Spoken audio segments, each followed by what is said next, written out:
Grand Old Gordon, the proud express engine on the island of Sodor. If there is one thing you can rely on from going from season to season, Gordon is one of, if not the most consistently written character in the whole series. He isn't without issues, of course, but it's just so hard to not write a good Gordon episode, as he has had many standout episodes, even in the hit era. Just what has Grand Old Gordon, the big and proud express engine, has in store for the third installment in this year's iteration? Well, let's waste no time and dive on in to this mostly consistently written character. Buckle up, folks. It's gonna be one hell of an episode.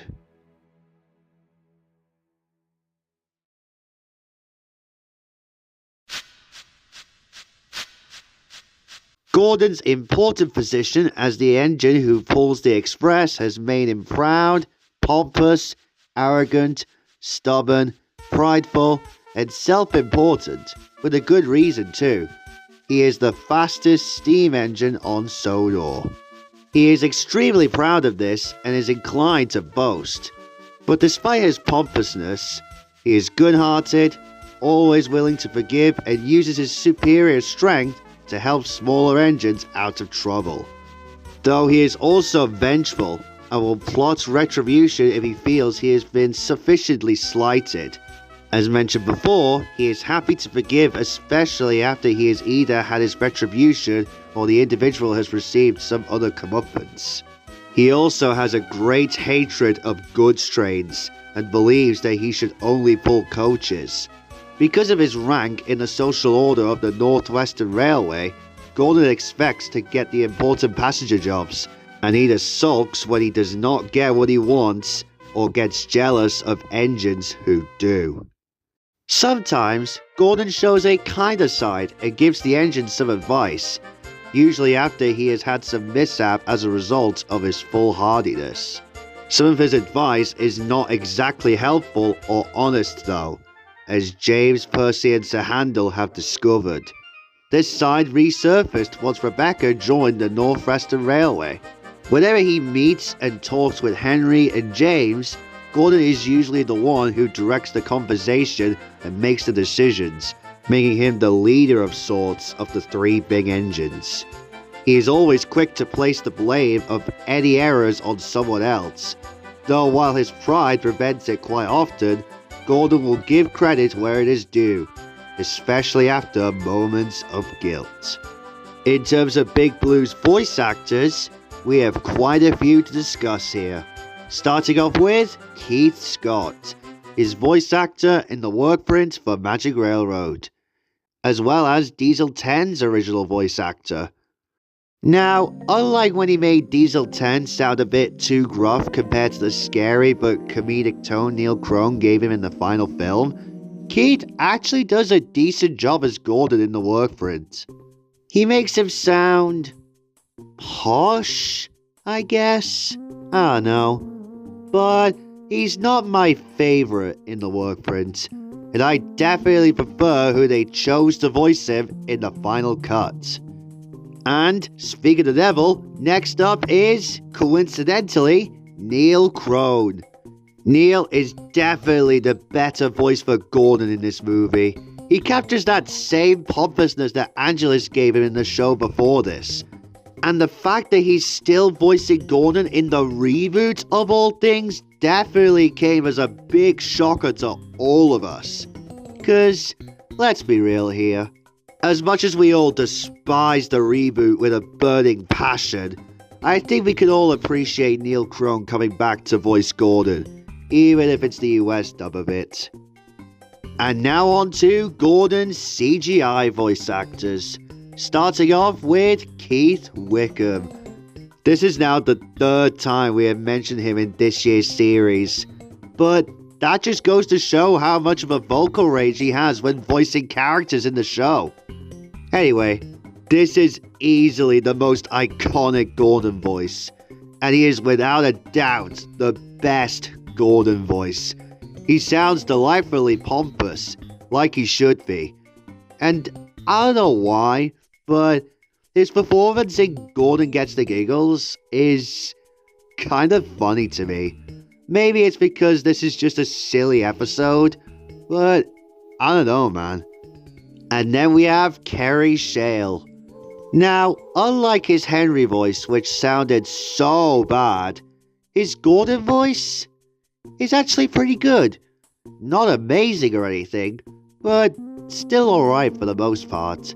He sounds just as pompous as Keith Wickham's voice for him.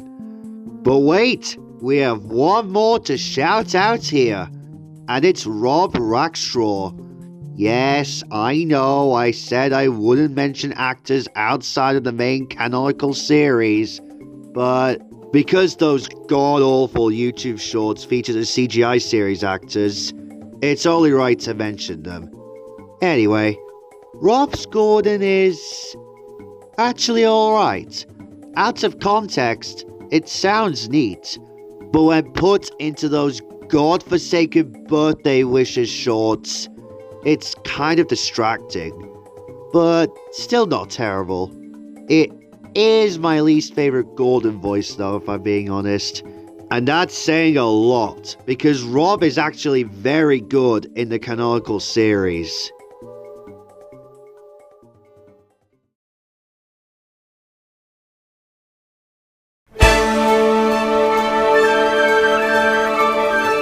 I think it's very obvious what my favorite Gordon-centered episode is. Oh yeah, it's none other than A Better View for Gordon. Not only is the crash so iconic and so brutal, but Gordon is handled so well in this episode. I just love how grumpy and boastful he acts for most of the episode, but it's handled so tastefully. Man, I love me some savage Season 5 dialogue. God, this season was amazing. Gordon has had quite a few standouts in the hit era too, but I think Gordon and the Engineer is his best from this era. Not just because it sticks to real railway practice, but I think that this episode is carried by the presence of Donald and Douglas, who had been absent in the show for a while at that point. That is if you don't count their deleted scene in Edward the Great. And Gordon is handled great in this episode, as he has been throughout the course of the hit era. Now, my least favourite Gordon episode is hard to say, as, like I've said at the beginning of the video, he is quite a hard character to mess up. But I hate to say it, but I think I'm gonna have to give this one to Forever and Ever. This episode is just kind of off-putting to me. Like, it's better than Apology Impossible by a long shot, but I don't know, man.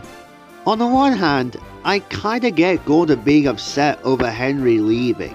It was handled so unbelievably poorly, and this little moment was definitely pretty funny.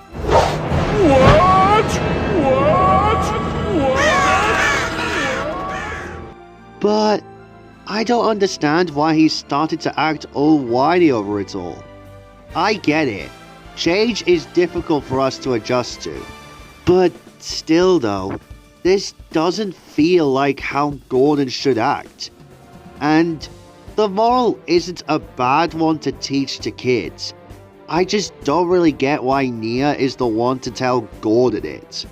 It really should have been Edward, who was the one who chose to leave. I'm not saying I'm angry at this episode for what it did. It's just one of the most disappointing episodes in the whole era. And it's definitely Big Blue's weakest episode in the whole show. But hey, at least he got better story roles after this one. Especially with Gordon and Rebecca coming through. That is definitely his best episode from this era without a doubt.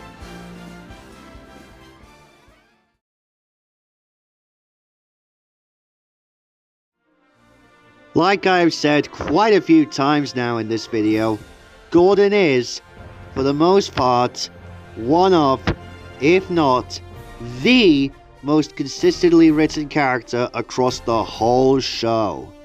He's had a few issues, but overall, I'd say he was handled wonderfully.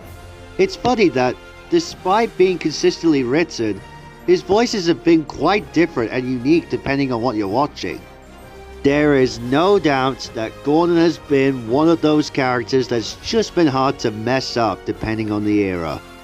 And he is quite a standout because of that. Thomas and Friends would not be the same without our beloved number 4 Express Engine. And that concludes another installment of the second iteration of the character highlight reel. Going through Gordon was a lot of fun, and I hope you guys appreciate what I've written for him in my upcoming series. The next episode of this series will focus on the Red Rocket himself, James. And if you don't want to miss out on the action, make sure to leave a like and subscribe to not miss out on the newest content. Until next time, bye guys.